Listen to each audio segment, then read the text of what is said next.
हमारी थोड़ी स्मृति उनके बारे में रहती है। फिर 1980 में जब जनता पार्टी से निराश होकर के उन्होंने भारतीय जनता पार्टी बनाया और उसके एक तरह से संस्थापकों में से वो एक थे, अध्यक्ष भी बने, पार्टी का कामकाज संभाला, उसको मजबूत किया। ये सारी उनकी राजनीतिक यात्रा बाद में देश के 3 बार प्रधानमंत्री बने, ये सब कुछ सबको मालूम है। लेकिन कुछ चीजें जो शायद कम कही जाती हैं या कम समझी जाती हैं, कम जानी जाती हैं, उसमें ये है कि आज एक शब्द चलता है, वो है सुशासन का। सुशासन शब्द जो है, माननीय प्रधानमंत्री नरेंद्र मोदी जी जब 2014 में प्रधानमंत्री बने तो माननीय अटल जी की जो पहली यही जो तारीख आई दिसंबर 25 जो आई, तो उसमें उन्होंने उसको सुशासन दिवस के रूप में मनाना शुरुआत किया। आज भी वो सुशासन दिवस के रूप में वो दिन मनाया जाता है। सुशासन जी को मैं इस सम्मान पूर्ण हमारे इस कार्यक्रम में, इस ग्रेसफुल कार्यक्रम में हमको आमंत्रित करने के लिए मैं सर्वप्रथम माननीय खन्ना जी को दिल से धन्यवाद करता हूं। और उनका जो स्नेह और प्रेम यहाँ मिला है, मैं आ रहा था इसी हाल में तो हूँ और मुझे शाहजहांपुर में जनपद रत्न मिला है लॉन टेनिस की वजह से, and very proud moment for the family और मेरे लिए, दोनों के लिए।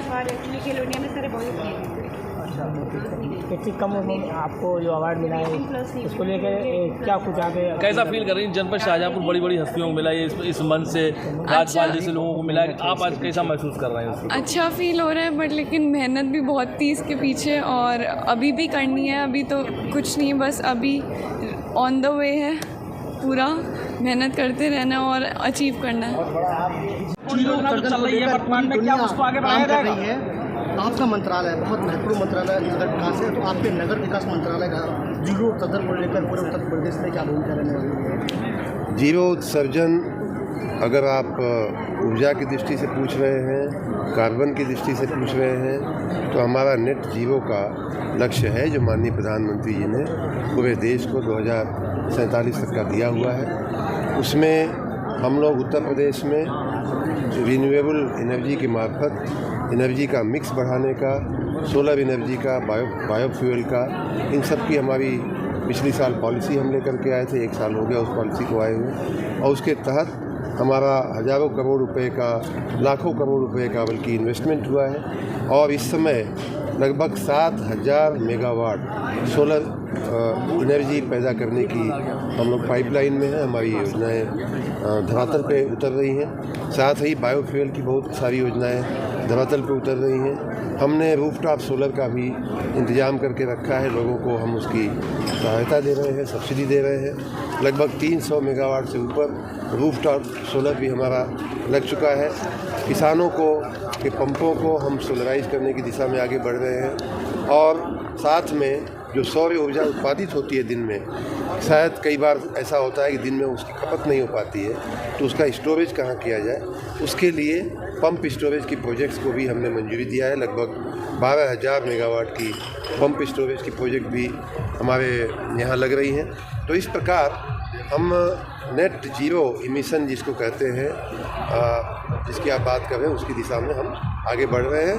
और मिक्स करते हुए साथ ही हम तापीय ऊर्जा को भी बढ़ाने के उसमें रास्ते पे जा रहे हैं। ओबरा में हमने नया प्लांट का हमने शिलान्यास करने की दिशा में आगे बढ़ रहे हैं। इस प्रकार तापीय ऊर्जा और सौर ऊर्जा, बायोफ्यूल एनर्जी, इन सभी का मिश्रण करते हुए हम नेट जीरो के लक्ष्य को हासिल करेंगे। सर, ओटीएस का अच्छे रिजल्ट मिले हैं क्या? ओटीएस के बहुत अच्छे रिजल्ट मिले हैं। उसमें मैं आप सबका भी धन्यवाद करूंगा कि मीडिया ने हमारे विभाग का बहुत साथ दिया है।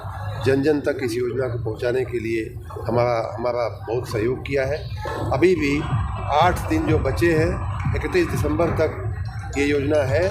मैं सभी से ये आग्रह करूंगा, अनुग्रह करूंगा, निवेदन करूंगा, अपील करूंगा कि आप भी इस योजना का लाभ ले लें।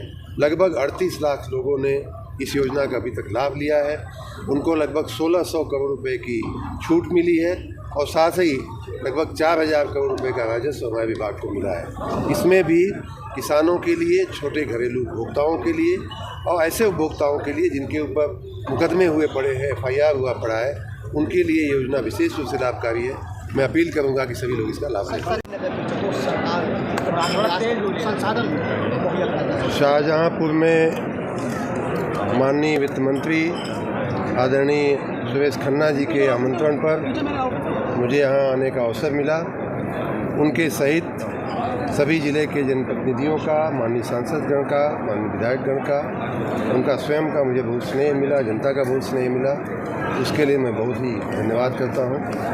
माननीय खन्ना जी के इनिशिएटिव से जैसा कि मुझे समझ में आया है, आज 27वां एक कार्यक्रम है जिसमें शाहजहाँपुर के रत्नों को सम्मानित किया जाता है।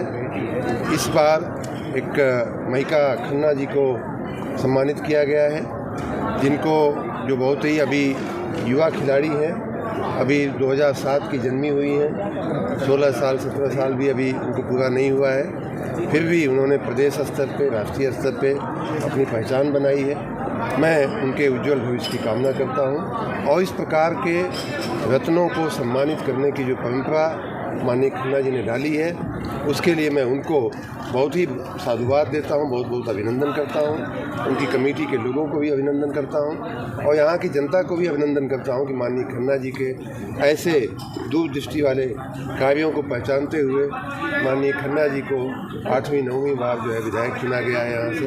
मुझे आकर के यहाँ बहुत अच्छा लगा और साथ ही आज अटल जी का की जयंती की पूर्व संध्या भी है, तो उस अवसर पर भी इस अटल जी के नाम पर बने हुए सभागार में उनकी स्मृति में ये कार्यक्रम हुआ, वो भी एक बहुत अच्छा कार्यक्रम हुआ। मैं आज फिर से माननीय अटल जी को अपनी पूरी विनम्र श्रद्धांजलि देता हूँ।